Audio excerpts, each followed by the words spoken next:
Saudara Konferensi Wali Gereja Indonesia atau KWI menggelar konferensi pers kedatangan Paus Fransiskus pada September mendatang. Ketua KWI Monsinyur Antoni Subianto dan Sekjen KWI Monsinyur Paskalis Bruno Syukur mengungkapkan makna kedatangan Paus Fransiskus sebagai perlambang memperkuat bela rasa terhadap sesama apapun latar belakangnya. Paus direncanakan datang ke Indonesia pada 3 hingga 6 September 2024. Selain ke Jakarta, Paus juga direncanakan menemui masyarakat di Nusa Tenggara Timur. Kita memberi tema kedatangan Paus itu faith, fraternity, and compassion. Pertama-tama kita melihat bahwa Paus ini adalah seorang yang beriman. Seorang yang memperjuangkan persaudaraan manusia.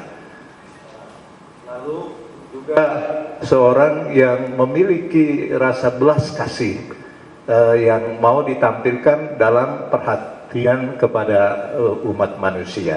Jadi sosok yang datang ini adalah sosok yang memiliki iman yang kuat. Kemudian sosok yang kita kenal bahwa dia mengutamakan persaudaraan antar manusia tanpa melihat apakah dia suku ini atau agamanya ini atau tidak. Jadi dokumen itu sudah amat jelas memperlihatkan komitmen beliau. Kemudian dokumen Fratelli Tutti yang juga dia keluarkan. Jadi ini sosok yang datang, compassion juga begitu.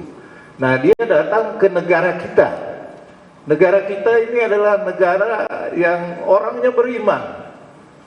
Berarti kan dia datang untuk memperkuat iman kita. Hanya dia menantang kita yang beragama ini, apakah agama ini menjadi solusi untuk mengatasi persoalan-persoalan bangsa ini, atau justru kita orang beragama menciptakan lagi permasalahan. Dia mau mengajak kita semua, mari kita bersaudara. Kita bersaudara kan, orang Maluku bilang atau orang mana bilang begitu ya. Jadi dia datang untuk mengajak orang Indonesia ini untuk menghargai persaudaraan antar umat manusia yang kita sudah punya dengan nilai-nilai Pancasila itu. Dan juga soal bela rasa. Bela rasa itu hemat saya, itu juga harus kita perhatikan karena munculnya kekerasan-kekerasan. Kemarin juga disinggung mengenai kekerasan dalam keluarga, kekerasan terhadap perempuan, kekerasan